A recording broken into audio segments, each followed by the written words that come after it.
Vem pra Virada Cultural, o Festival dos Festivais. Nos dias 23 e 24 de maio, a Prefeitura de São Paulo traz 24 horas de atrações de graça. É nossa, é de São Paulo. Grandes shows em mais de 20 palcos em toda a cidade. Atrações pra toda a família. Museus de graça. Transporte na madrugada. Domingão tarifa zero. E a segurança do Smart Sampa. Virada Cultural. Prefeitura de São Paulo. Aqui a cultura não para. Acesse viradasp.com.br. Olá, eu sou Vivi Império, ao meu lado Wagner Império. Olá, sejam bem-vindos. E este é o Pod SP 24/7, o seu podcast de notícias ligado 24 horas por dia, 7 dias da semana nos acontecimentos da maior cidade do país. E ainda tem notícias do Brasil e do mundo. Fique com a gente. A guerra no Irã está pressionando o preço dos combustíveis em todo o mundo. É disso que se trata a reportagem que abre o Pod SP 24/7 de hoje. A gente vai mostrar como a incerteza de oferta de combustíveis com o bloqueio do Estreito de Hormuz pode impactar o Brasil. Soja, milho, carne, café, aço. Boa parte da economia brasileira se move sobre rodas pelas rodovias do país. E as estradas são apenas uma das frentes de uso do diesel, combustível derivado do petróleo que abastece os caminhões e sustenta a circulação de praticamente tudo o que é produzido e consumido no Brasil. Nós temos o setor aéreo que usa o querosene de aviação, derivado do petróleo. Você tem o gás liquefeito de petróleo, que também é influenciado pelo preço do petróleo, pode afetar famílias. Você tem as resinas plásticas, né? Um tubo de PVC leva petróleo, uma garrafa PET de refrigerante leva petróleo, o poliéster das roupas leva petróleo, adubos, fertilizantes e defensivos agrícolas, petróleo. Então, o petróleo está presente em inúmeros itens, né, matérias-primas e bens finais que nos cercam e que podem, ao longo dos próximos meses, né, sofrer aumentos de preço por conta desse aumento repentino. Apesar de ser o 7º maior produtor de petróleo do mundo, com quase 4 milhões de barris por dia, o Brasil sofre as consequências da guerra dos Estados Unidos e Israel contra o Irã. Isso porque, embora produza muito, o país ainda não consegue refinar todo o seu petróleo. Como resultado, o Brasil exporta parte do seu petróleo cru e precisa importar os derivados refinados, ficando refém dos preços internacionais. Atualmente, cerca de 25% do diesel consumido no Brasil é importado, o que torna o país mais sensível às oscilações do mercado internacional. Nesta semana, com a escalada da guerra, o preço do barril disparou e chegou a quase $120, puxando junto o valor do diesel, que já acumula alta de até 8%. Esse impacto global chega direto ao bolso do consumidor. Isso porque o preço do diesel nas bombas é formado por vários componentes. Hoje, a parcela da Petrobras é de R$ 2,8 por litro, o equivalente a 40,6% do preço médio final, que está em R$ 6,89. O restante do valor se divide entre distribuição e revenda, biodiesel, ICMS e tributos federais. O governo tem buscado alternativas para conter a alta e aposta em medidas como a redução de impostos, como a possibilidade de zerar o ICMS. Especialistas também avaliam que a Petrobras poderia amortecer parte desse aumento, mas fazem ressalvas. A companhia não detém exclusividade no mercado brasileiro e, além disso, não pode simplesmente abrir mão de sua receita. Isso porque precisa cobrir custos como a compra do petróleo, o refino, a logística e ainda garantir retorno aos acionistas, o que limita sua capacidade de segurar preços por muito tempo. A gente exporta matéria-prima e importa um bem final, né? Então, isso também nos torna mais vulneráveis, né? Se, por um lado, a gente ganha na balança comercial porque o petróleo valorizou e entram mais recursos, por outro, a gente paga mais caro também pelo refino dele, né? Por comprar o produto refinado lá de fora. Então, você ganha com a mão e perde com a outra, né? Então, não resolve, o impacto chega de qualquer jeito. Na última década, a polícia realizou mais de 230 operações no Complexo da Maré, no Rio de Janeiro. Como consequência, as crianças das comunidades ficaram mais de 160 dias sem aulas. 231 operações policiais deixaram 160 mortos no Complexo da Maré. Apenas em 16 desses casos foi feita perícia no local. O impacto na rotina da população é dramático. As escolas da região foram fechadas por 160 dias por conta das operações, o equivalente quase à perda de um ano letivo inteiro. Para a organização Redes da Maré, a violação de direitos não pode mais ser considerada como efeito colateral da política de segurança pública. A gente conseguiu hoje incidir numa política federal que é o Fórum pelos 200 dias letivos. Um fórum que garanta que toda criança, em idade escolar, criança e adolescente, tenha os 200 dias letivos anuais. As crianças da Maré não têm direito a esses 200 dias letivos. É pensar políticas de reparação e não repetição. Então, como crianças de favela, populações de favela e periferia devem ser reparadas em médio e longo prazo pelos efeitos dos impactos da violência armada e a violência de Estado nesses territórios. Ao todo, foram mais de 1.500 ocorrências de violências registradas durante os confrontos armados, que incluem violência física, psicológica e tortura. Há ainda registros de invasões a mais de 300 casas e estabelecimentos comerciais, além de patrimônios danificados e pertences roubados. Ao analisar o período de 2016 a 2025, o boletim reforça a persistência de um modelo de segurança pública repressivo e letal, que deve passar por mudanças estruturais, não só no Rio de Janeiro, mas em todo o país. A partir do trabalho territorializado da Rede da Maré, de acompanhamento em loco dessas dinâmicas, a gente consegue, a partir dessa experiência, demonstrar com dados e movimentos outros de que isso se capilariza por todas as favelas e espaços de periferia do estado do Rio de Janeiro, incluindo também outras partes do Brasil. E a gente mostra agora o impacto no Brasil com o fim da patente sobre um dos medicamentos mais utilizados em todo o mundo no combate à obesidade. Apesar de terem ficado conhecidos como canetas emagrecedoras, medicamentos que usam substâncias como a semaglutida não são indicados para fins estéticos, e sim para diabetes e obesidade. Foram realmente medicamentos que trouxeram, eu diria, realmente uma revolução no tratamento dessas duas doenças, né? Então, nós tivemos grandes benefícios, inicialmente para quem vive com diabetes e posteriormente com o avançar dessas pesquisas todas, eles passaram a ser utilizados também como tratamento para a obesidade e trouxeram grandes resultados, não apenas na perda de peso, mas também nos benefícios, né, de risco cardiovascular. Princípios ativos como a semaglutida do Ozempic são considerados análogos a um hormônio que a gente já produz no nosso intestino, o GLP-1, que controla o nível de glicose. Ele tem uma ação lá no estômago e ele diminui a velocidade do processo de digestão. Então é como se aquela pessoa ficasse saciada por mais tempo. E junto, ele diminui o estímulo cerebral do apetite. A expectativa é que com a quebra da patente da semaglutida, surjam genéricos com preços mais baixos.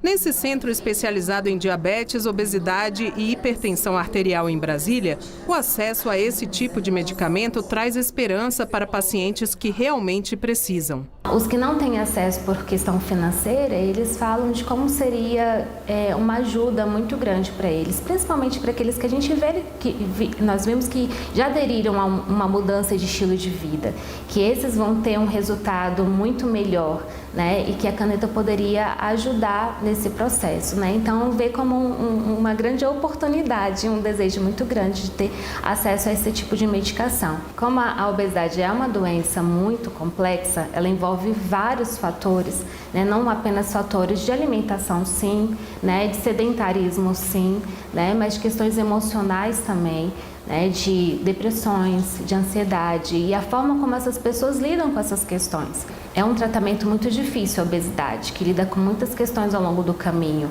né, e muitos desejos de desistir, né, por dificuldades variadas.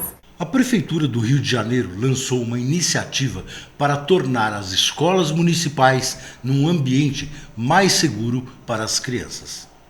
Um crime que repercutiu nacionalmente. Em 31 de janeiro, uma jovem foi vítima de um estupro coletivo num apartamento em Copacabana, no Rio. A adolescente foi levada ao local por um rapaz de 17 anos com quem já tinha tido envolvimento. Ela relatou à polícia que, além dele, outros 4 jovens a estupraram. No Brasil, a cada 6 minutos ocorre um estupro e 77% das vítimas têm até 18 anos. A maioria são meninas e conhecem o agressor. Dos 5 agressores do estupro coletivo, 2 eram estudantes do Colégio Pedro II, instituição pública e uma das mais tradicionais da cidade, e um deles era estudante da Unirio, Universidade Federal do Estado do Rio de Janeiro. Todos foram presos. O caso acende um alerta e mostra a urgência de combater a misoginia, o ódio às mulheres e a violência de gênero desde cedo, em casa,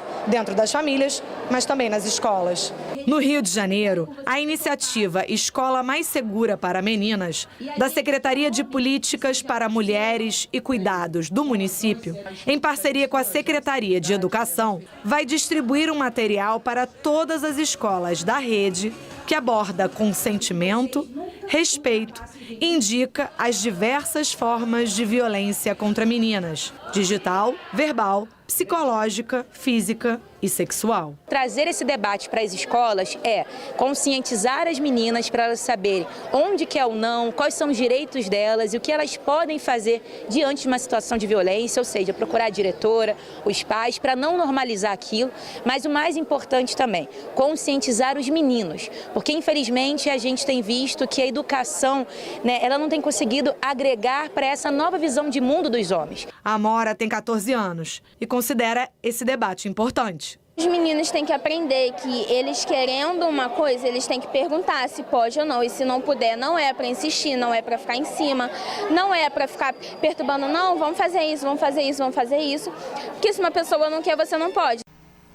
O Abrigo Amigo, iniciativa que nasceu aqui na cidade de São Paulo, está chegando à Fortaleza. O projeto transforma pontos de ônibus em locais acolhedores e seguros para as mulheres, com câmeras e botão de vídeo para companhia ou acionamento de emergência. Veja como funciona. Os abrigos amigos contam com totens equipados com câmera, microfone, alto-falante e com apenas um toque, o usuário pode iniciar uma chamada de vídeo com a central de atendimento. O serviço funciona como uma rede de apoio. A pessoa pode pedir informações sobre a chegada do ônibus ou simplesmente conversar enquanto espera. Olá, boa noite, me chamo Jéssica, faço parte do projeto Abrigo Amigo. Eu achei muito interessante. A gente realmente conversa com a pessoa e se sente mais segura. A universitária Michele Pereira destacou a importância da iniciativa em locais com menor movimento. Só em saber que posso apertar o botão, pelo menos relacionar a polícia, uma necessidade maior, né? Ou filmar algum acontecimento assim, mais estranho, para dar maior segurança. Além de Fortaleza, o Abrigo Amigo está presente em São Paulo, Rio de Janeiro, Mato Grosso e Rio Grande do Sul. Somente na capital cearense já foram registradas cerca de 500 chamadas sem ocorrências graves. A maioria dos atendimentos foi para a companhia durante a espera. Mas, em outros estados, o sistema já ajudou em situações mais delicadas. A gente já teve situações de crianças perdidas na madrugada, onde nós tivemos que acionar a Guarda Civil para encontrar os pais dessa criança. Nós tivemos também pessoas em situações de rua que estavam passando mal, nós tivemos que chamar o SAMU e levar essa pessoa para o hospital. Os totens também foram pensados para garantir acessibilidade. O botão está até 1,20 m por conta das pessoas que utilizam cadeiras de rodas.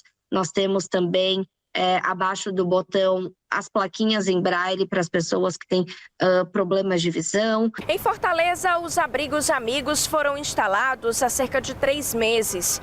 E a cidade já conta com 50 instalações iguais a esta, em funcionamento no horário de 8 da noite até as 5 da manhã. Em todo o país, já somam mais de 420 unidades. Obrigada aí, moça, pela disponibilidade. Obrigada. Você é uma pessoa muito joia. A gente faz um rápido intervalo e na volta vamos mostrar a cidade medieval no sul da França, Saint-Paul-de-Vence. Fique com a gente, é o Pod SP 24/7, o seu podcast de notícias ligado 24 horas por dia, 7 dias da semana.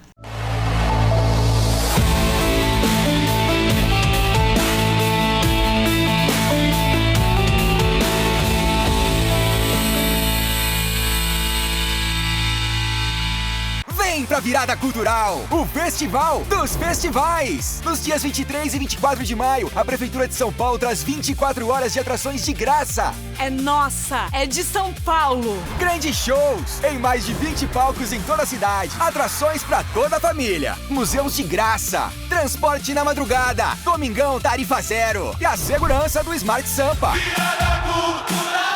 Prefeitura de São Paulo. Aqui a cultura não para. Acesse viradasp.com.br.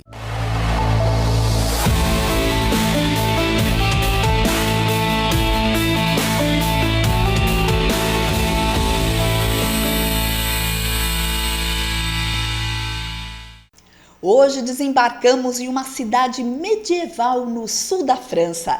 Venha conhecer com a gente o vilarejo de Saint-Paul-de-Vence, um dos mais charmosos e preservados da Côte d'Azur. É mais um episódio da nossa série de viagens, o Viaja Brasil, especial sul da França.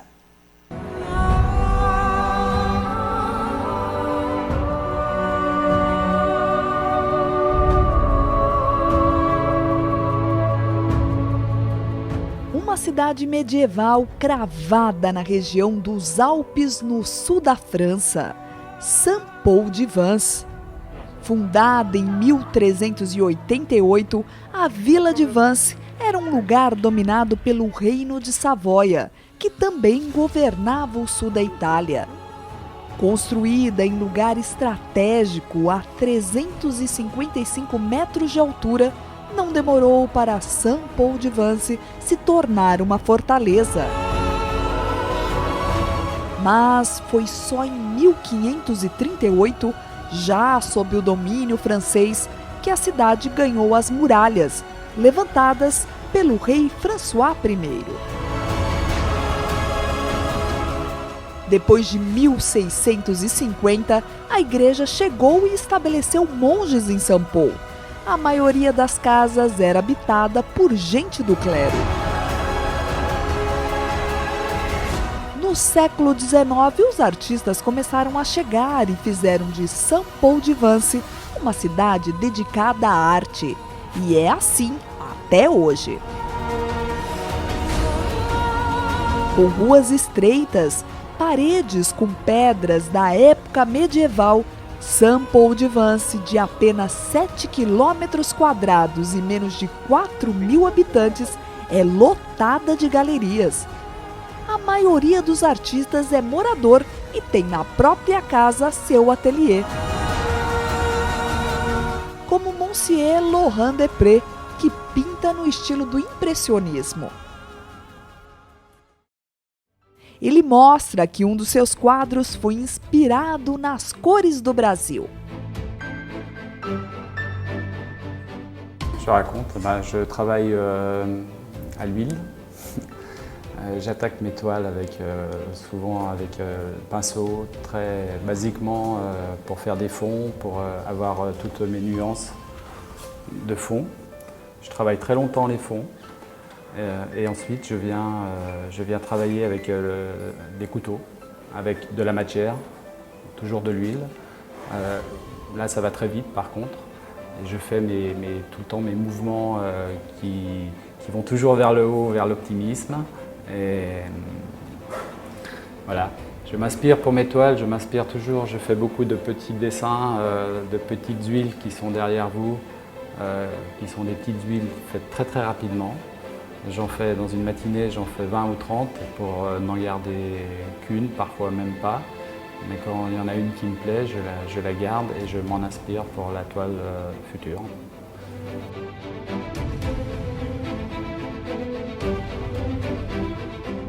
Outro ateliê que visitamos foi o de um brasileiro. Gui Lessan veio a São Paul de Vence convidado por uma amiga. O artista carioca, que estava vivendo em Nova York, se impressionou com o lugar. Comprou uma das primeiras casas construídas pelos italianos e vive aqui dentro das muralhas e em meio aos seus quadros.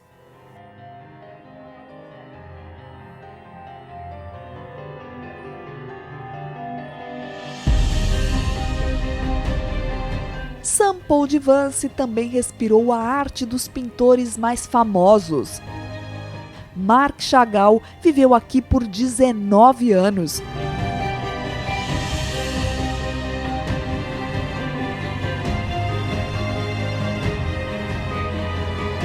Morreu em 1985. Chagall está sepultado em São Paul.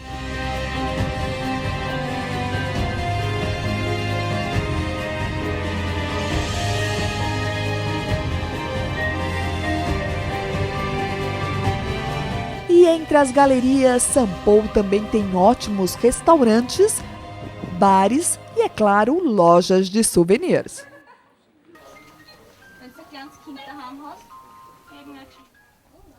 Good morning. Bonjour. Merci. A igreja principal mostra arquitetura e obras do século XVIII.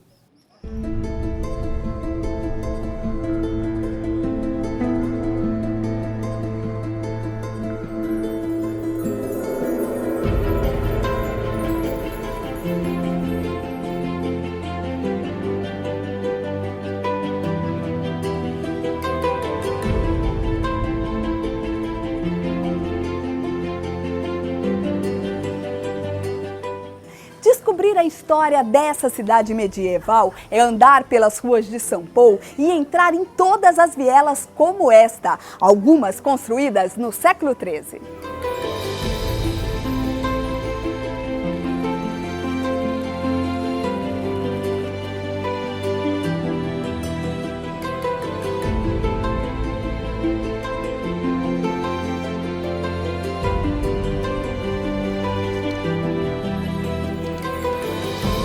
Na saída, a relíquia de guerra da cidade, que foi uma fortaleza. E para desfrutar desse lugar incrível, há dezenas de hotéis e maisons fora das muralhas. Como a São Paul de Vence, casa transformada em um pequeno hotel.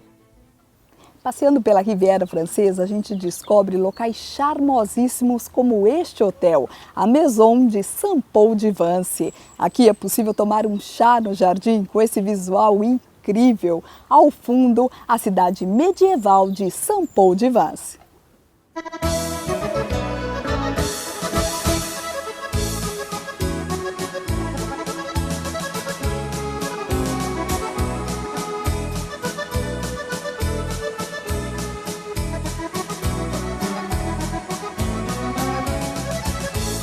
O lugar é incrível.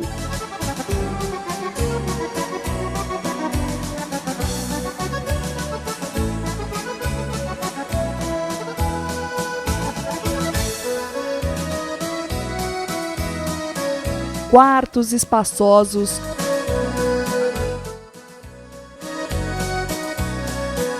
confortáveis e com essa vista da sua cama.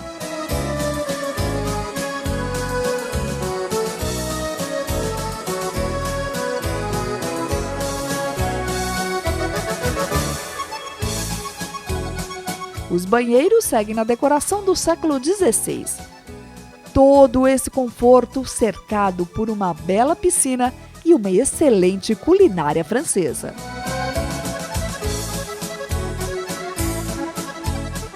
O We have just started last year in June, and we are open until October. We have plenty of Americans, all from Scandinavians, Italians. We have also one from Philippines, and also Swiss, and from all over Europe.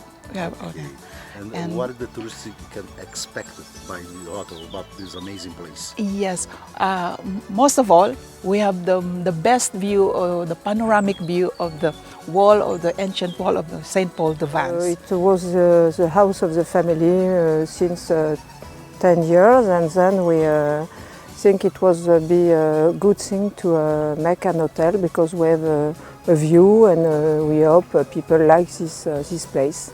And now it's a hotel.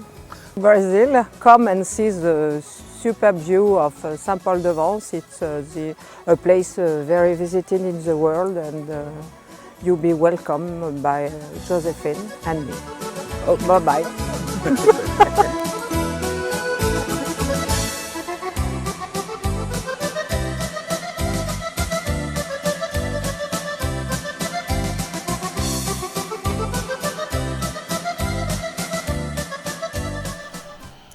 E a gente encerra o Pod SP de hoje contando as curiosidades sobre aquele que foi um dos edifícios mais icônicos do centro de São Paulo.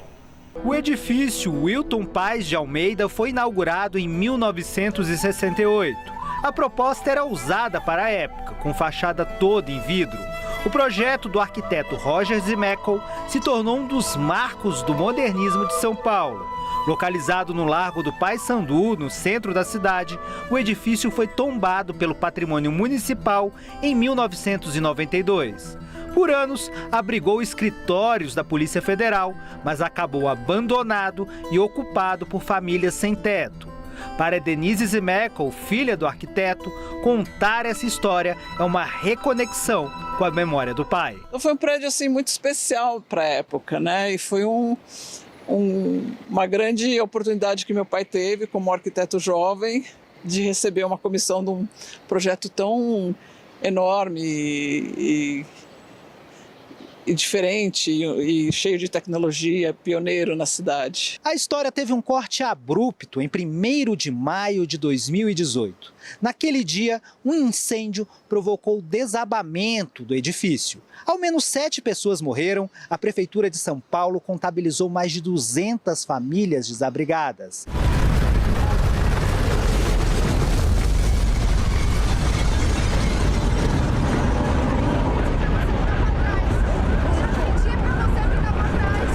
Enquanto o prédio estava de pé, a cineasta teve dificuldade para entrar lá e conversar com os moradores.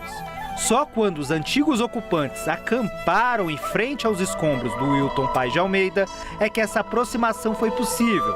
A luta por moradia é mais um capítulo em que a história do Brasil se confunde com a trajetória do edifício.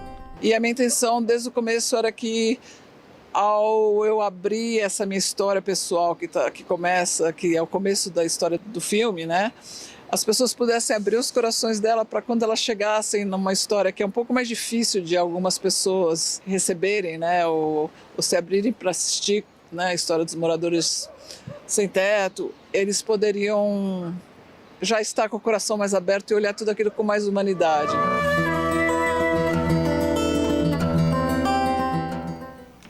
O Pod SP 24/7 de hoje fica por aqui. Muito obrigada pela sua companhia e eu te aguardo na próxima edição. Lembrando que você pode assistir a gente no nosso canal do YouTube, @PodSP 24/7. Vá lá e se inscreva. Obrigado.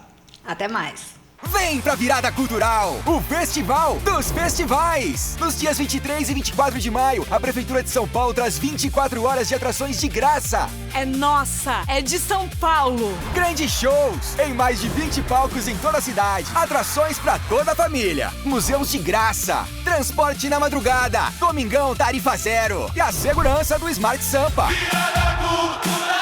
Prefeitura de São Paulo. Aqui a cultura não para. Acesse viradasp.com.br.